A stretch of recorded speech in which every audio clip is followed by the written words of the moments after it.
सुंदरकांड का पाठ कैसे करना चाहिए, हनुमान जी का श्रृंगार कैसे करना चाहिए और प्रतिदिन अगर हम सुंदरकांड पाठ न करें तो कौन से दिन हमें सुंदरकांड का पाठ ज़रूर करना चाहिए, कितने समय करना चाहिए यानी कितने बजे हमें कर लेना चाहिए, इससे सभी जुड़ी जानकारी पूरी विधि के साथ आप इस वीडियो में देखेंगे।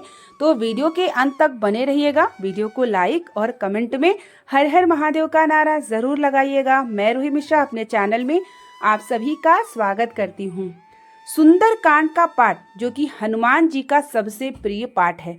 सुंदरकांड का पाठ सभी के घर में हफ्ते में अगर प्रतिदिन नहीं हो पाता है तो एक दिन ज़रूर बनाना चाहिए और अगर हो सके तो 2 दिन यानी शनिवार और मंगलवार। मंगलवार की जो दिन होता है वो हनुमान जी की विशेष कृपा होती है, आराधना पूजन करना चाहिए। अगर आप मंगलवार नहीं कर पाते हैं तो शनिवार को करिए। शनिवार को करने से हनुमान जी की पूजन आराधना सुंदरकांड का पाठ करते हैं तो कोई भी ग्रह दोष अगर है तो आपका कुछ भी नहीं कर पाएंगे, क्योंकि आप हनुमान जी की पूजन आराधना कर रहे हैं। हनुमान जी की पूजन श्रृंगार में आपको जनेऊ, इत्र, अक्षत, पीला चंदन, सिंदूर, पुष्प, तुलसी का माला और हनुमान जी के प्रिय भोग जरूर रखें। सर्वप्रथम लाल कपड़ा बिछाइए। तो आप तस्वीर रखे हों हनुमान जी की या मूर्ति रखे हों तो उन्हें थोड़ा सा गंगा जल डाल के स्नान ज़रूर कराएं। और जब भी हम सुंदरकांड का पाठ करें तो आपको हाथ में तुलसी और जल लेकर के संकल्प जरूर लेना चाहिए। अपना नाम और गोत्र स्थान बोलिए और जो भी अगर कामना है वो भी बोलिए, या हनुमान जी की कृपा के लिए कि हनुमान जी हमारे घर में सकारात्मक ऊर्जा हो, सबका शारीरिक, आर्थिक, मानसिक सभी प्रकार की कृपा दृष्टि बनाए रखें। ये प्रार्थना करते हुए सुंदरकांड के पाठ को शुरू करना चाहिए। पहले हनुमान जी की पूजन आराधना श्रृंगार। तो आपने जैसे देखा कि हनुमान जी को मैंने स्नान किया, संकल्प ले लेने से पहले संकल्प लेना है, उसके बाद हनुमान जी की पूजन शुरू करना है। उसके बाद हनुमान जी की प्रिय भोग में आप या तो चना गुड़ रख सकते हैं या पान के बीड़ा या श्रीफल या लड्डू या ऋतु फल। ये सभी चीज़ों में से आप कोई भोग हनुमान जी को ज़रूर लगाएं। ये जो छोटे से आप हनुमान जी देख रहे होंगे, 2 हनुमान जी मेरे पास हैं। ये छोटे से हनुमान जी मुझे लड्डू गोपाल के नीचे प्राप्त हुए थे और तभी से हमारे घर में सुंदरकांड के पाठ का जो है नियम बना। ऐसी कृपा, ऐसी चमत्कार शायद ही किसी को देखने को मिलती होगी, लेकिन ये बिल्कुल सत्य है।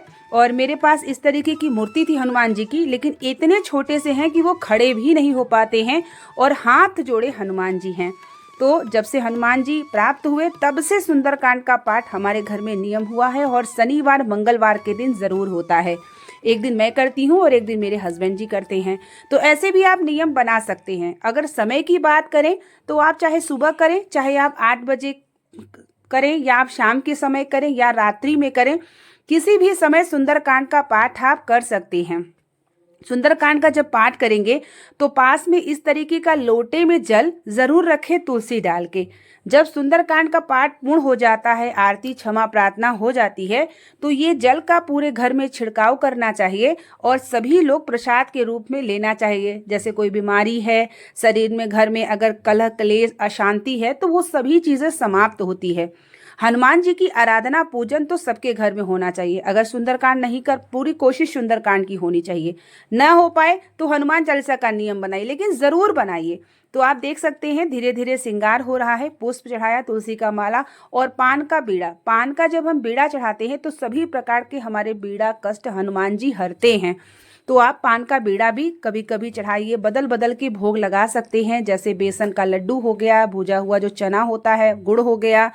ये भी भोग जो हनुमान जी के प्रिय भोग, जैसे इमरती हो गया। कभी कभी अगर आपके हृदय भाव में आए तो जरूर प्रिय भोग लगा के हनुमान जी की इसी तरीके से श्रृंगार करिए। दीपक, शुद्ध घी का दीपक जलाइए, धूप बत्ती दिखाइए और हनुमान जी से प्रार्थना करिए कि आप विराजमान होइए, हमारे सुंदरकांड को श्रवण करिए और हमारे घर से सभी प्रकार की पीड़ा कष्ट को, बीमारी को, कलह क्लेश को जो है समाप्त करिए। ऐसा करके प्रार्थना करना चाहिए।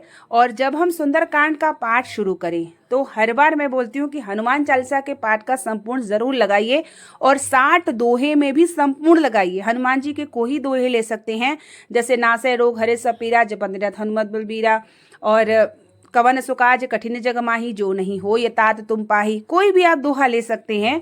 जब 60 दोहा लगा करके संपूर्ण लगाते हैं और शुरू में हनुमान चालीसा का पाठ करके फिर सुंदरकांड का पाठ शुरू करते हैं और जब समाप्त तो होता है फिर हनुमान चालीसा का पाठ करते हैं तो हनुमान चालीसा का संपूर्ण हो जाता है। और 60 दोहे में संपूर्ण लगाते हैं तो हनुमान सुंदरकांड आपका पूर्ण रूप से संपूर्ण होता है और इसका विशेष फलदायी भी होता है। तो इस तरीके से सुंदरकांड का पाठ करें और तुलसी का माला या किसी का रुद्राक्ष के माला से लेके हनुमान जी के मंत्र का जाप करिए, फिर आरती करिए, क्षमा प्रार्थना करिए। उसके बाद आसन के नीचे जल गिरा के आसन को एक स्थान पर रखिए, प्रसाद सब परिवार सहित लीजिए। चरणों का सिंदूर बच्चों के मस्तक पर जरूर लगाइए। बल बुद्धि विद्या देहु मोहि हरहु क्लेश विकार। अगर घर में बालक हैं, बच्चे हैं, चाहते हैं कि वो पढ़ने में अच्छे हों तो हनुमान जी के चरणों का सिंदूर मस्तक पर जरूर लगाना चाहिए। और सबको परिवार में हनुमान जी का जो है चरणों का सिंदूर सभी को मस्तक पर जरूर लगाएं। जिस दिन आपके घर में सुंदरकांड का पाठ होता है और रखा हुआ जल सब परिवार सहित आप लोग घर में जो है प्रसाद के रूप में ले, घर का छिड़काव कर दीजिए और सभी लोग परिवार के लोग हनुमान जी को प्रणाम करें, सबके माथा टेकवाइए। ऐसे अगर आपके यहाँ एक नियम बन जाता है हफ्ते में या एक दिन या शनिवार या मंगलवार या जो भी दिन आपको लगे, अगर आप एक नियम बना लेते हैं सुंदर, निश्चित ही हनुमान जी की कृपा आपको जरूर देखने को मिलेगी। कलयुग में हनुमान जी की पूजा जरूर करना चाहिए और महादेव के 11वें स्वरूप हनुमान जी हैं। हनुमान जी की पूजा सभी लोग कर सकते हैं, महिलाएं, पुरुष, बच्चे सभी लोग हनुमान जी की पूजा कर सकते हैं। और सुंदरकांड का पाठ जो होता है वह एक बार में ही पूर्ण करना चाहिए, ये पूरी कोशिश करनी चाहिए। सुंदरकांड का पाठ अगर आप संकल्प लेते हैं तो पूर्ण से करिए, आप उसको बीच में नहीं छोड़ें, यही कोशिश करना चाहिए। तो आधा घंटा 1 घंटा लगता है, अगर किसी की आदत नहीं होती तो उसे 1 घंटा लगता है। जैसे मुझे लगता है आधे घंटे में सुंदरकांड का पाठ हो जाता है। और जब भी सुंदरकांड का पाठ करें तो कोशिश करें कि उसकी ध्वनि पाठ जो भी करते हैं वो घर में आपकी ध्वनि गूंजे, जिससे जितने लोग हैं उनके कानों में जाए, घर में जाए। और हनुमान जी की सुंदरकांड का पाठ जब आप इस तरीके से करते हैं तो पूरे घर में सकारात्मक ऊर्जा का प्रवेश हो जाता है और सभी के कानों में जाने से हनुमान जी की कृपा जरूर होती है। तो पूरी कोशिश करनी चाहिए कि जब भी सुंदरकांड का पाठ करें तो वो ध्वनि जो है पूरे घर में जरूर गूंजे, अगर संभव हो तो। और इस तरीके से सुंदरकांड का नियम जरूर बनाएं जिससे घर परिवार सभी लोग आपके स्वस्थ रहें, हनुमान जी की कृपा बनी रहे। सब कार्य, गृहस्थ जीवन, हर एक कार्य को देखते हुए हफ्ते में यह नियम जरूर बनाएं जिससे आपको स्वयं अनुभव होगा कि हनुमान जी की कृपा जरूर प्राप्त होगी। और यहाँ मेरा सुंदरकांड का पाठ था, आज मंगलवार का दिन हो चुका है और इसी तरीके से मेरा भी हर कार्य को देखते हुए सुंदरकांड के पाठ का नियम होता है। और आप सभी भी परिवार की कल्याण के लिए और अपने स्वयं की कल्याण के लिए जरूर से जरूर सुंदरकांड का पाठ जरूर करें। मिलते हैं नेक्स्ट वीडियो के साथ, तब तक के लिए श्री शिवाय, हर हर महादेव, जय श्री राम, जय श्री राम।